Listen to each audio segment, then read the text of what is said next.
So let's try and understand what does this mean. India Today, Shiv Arur and Gaurav Sawant help decode the significance of Prime Minister Modi's meeting with Chinese President Xi Jinping on the sidelines of the BRICS summit and ahead of the G20. On Thursday evening India time, the Indian Ministry of Foreign Affairs reported that the Indian Prime Minister and the Chinese President did have a few comments to say to each other.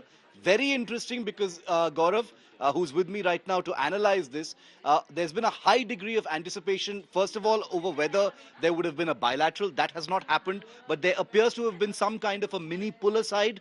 The two leaders were seen shaking hands. They did appear to exchange some brief comments, but now the Foreign Secretary saying that there were some substantive comments that were exchanged specifically on the issue of de-escalation, disengagement, de-induction from Ladakh, the western part of the India-China frontier. What are you hearing, Gaurav? What kind of discussion was this? Did they have the time to get into any specifics at all? So, Shiv, specifics are worked out at the level of the co-commanders, as you well know, or at the level of the diplomats, the ambassadors, the foreign ministries. At the summit, now this wasn't an official summit, this was a BRICS summit, it wasn't a bilateral summit, but in this BRICS summit, Prime Minister Narendra Modi did raise the situation along the line of actual control. And remember, this is extremely crucial, the timing. BRICS summit right now and G20 on the 9th and 10th of September. That's just some days away. So ahead of G20, the Prime Minister raised this situation because the Chinese president would be a part of G20. He would be coming to India, God willing. And before that, the situation has to be as normal as possible along the line of actual control. So what was the conversation? The two heads, the Prime Minister of India and the President of China, they've decided to direct their respective officials at the level of the Foreign Ministry, at the level of the commanders on ground, to de-escalate and disengage. Very crucial words. And Shiv, you understand this terminology. Disengagement and de-escalation. So far, at least in public domain, there is no talk of de-induction. And given the fact that both countries have amassed 50,000 plus troops on either side, de-induction appears to be a tall order. Okay, that's a tall order for now. Just to make it clear for our viewers, the first stage is de-escalation, which is where the troops that are massed along the border by a very small distance. Disengagement after that follows back of weapons and a slightly further retreat of induction is the last phase, as Gaurav basically described, which is moving away of the troops that have been deployed in that particular it's Eastern Ladakh. Gaurav, 19 rounds of talks commanders on both sides since the Galwan clash.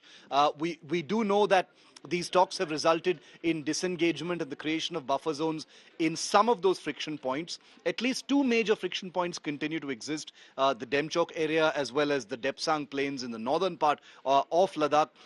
Those are two places where where hostilities and differences in perception have existed before 2020, long before 2020, for over a decade actually, and therefore they are perhaps taking a longer time to actually resolve. But are you hearing that both the leaders are seeming to be committed to some kind of a big change or a big takeaway on those two areas as well?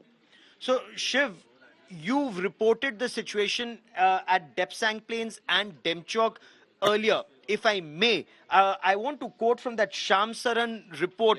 This came out in 2013. Shyam Saran, former Foreign Secretary of India. Shyam Saran was then NSAB chief, and you accessed his report, and that was an exclusive. August 2013. PLA has incrementally occupied nearly 640 square kilometers area along the LAC in Ladakh for several months. This is your report quoting the Shyam Saran report. Patrolling limits have been incrementally denied to India. What was the 640 square kilometers area? Depsang, Chumar and Pengong So. This is your report quoting that Shyam Saran report of 2013. So Modi became Prime Minister of India in 2014. The current standoff took place in 2020. Now, when we've gone into this history, so let's look at the other facts. Galwan, Pengong So, Gograf 17 Alpha, Hot Spring PP 15. These situations have been sorted out. There's disengagement here. Shiv, a lot of conversation that buffer zone is on Indian side.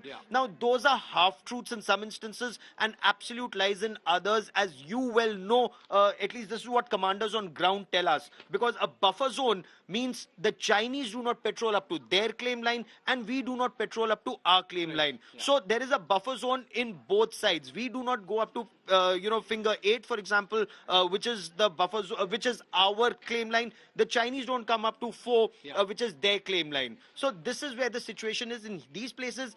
In Depsang Plains, the Chinese, from what my sources tell me, and I'm sure you've heard this too from your sources, Chinese insist on reciprocity, and we are not giving them reciprocity just as yet. There's no reciprocity. In fact, India has, put up a major strategic wall against any kind of further Chinese escalation in this area. And as Gaurav said, there's been a great deal of misinformation about what's happening in eastern Ladakh. There are some sections, of the Indian media intelligentsia who make it look like India and the Indian army have been denied their patrolling routes. And while that is true, what they conveniently leave out is the fact that the Chinese have been denied their patrolling routes in certain areas as well. We also know there are certain things that have happened, that can't be reported in any great detail, because this is of course a story in motion, but there is a very good reason why the situation is frozen. If it was not frozen, China would have made advances, China would have made aggressive maneuvers, because like you rightly said, Gaurav, this is a country that only understands strength for strength, it only respects strength, and I think that's one of the reasons why Xi Jinping and the Indian Prime Minister actually shook hands. Final question, Gaurav, the G20 is ahead now. You mentioned the Sham Saran report. A very interesting anecdote about that. After we reported, there was a great deal of cover-up and denial in Parliament by Sham Saran,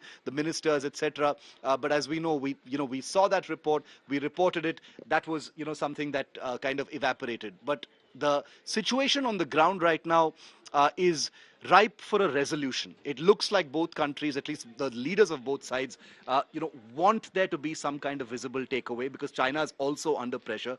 G20 coming up. We don't know if Xi Jinping is even coming for the G20, Gaurav. Anything you're hearing about that? And if so, could it be that behind closed doors through diplomatic channels, the two sides are now trying to build on what happened on BRICS, as small as it was, and create ground for some kind of a big announcement? Shiv, Ladakh standoff, it's not in China's interest, it's not in India's interest. The same amount of money that both countries are spending in Ladakh, and it's, you could spend it in any other place more gainfully. Not to say that you should not be spending on national security. National security is top priority. But then if this line was marked on the map, then there would be some degree of trust. Perhaps the number of troops, the number of weapons and systems that have been deployed wouldn't have to be so much. So India is insisting, some people argue that at least you should have access to your patrolling points. No, patrolling points are not your claim lines. Your claim lines are even ahead of the patrolling points. I mean, I don't even know why we accepted going up to not our claim line, but just till the patrolling points in earlier scenario. But India's point is very clear.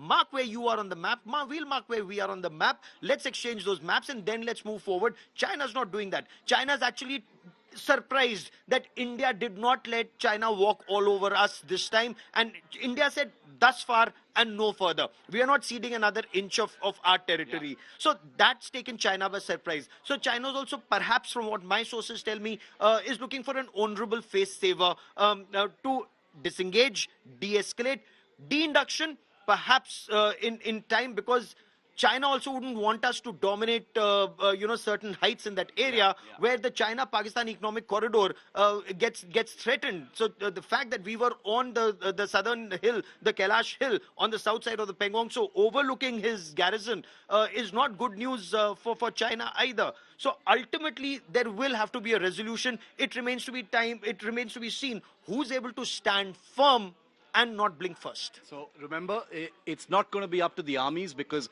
the prospect of a war is not only unthinkable, but thankfully extremely remote. It's highly unlikely that a shooting war can happen between the two nuclear neighbors. And that's why it's going to boil down to the country's leaders who've just met. Hopefully they'll meet during the G20 as well, and the diplomats on both sides. What kind of takeaway, what kind of breakthrough is ahead? We will continue to report that. Gaurav and I and our national security team here on India Today. Thanks for watching.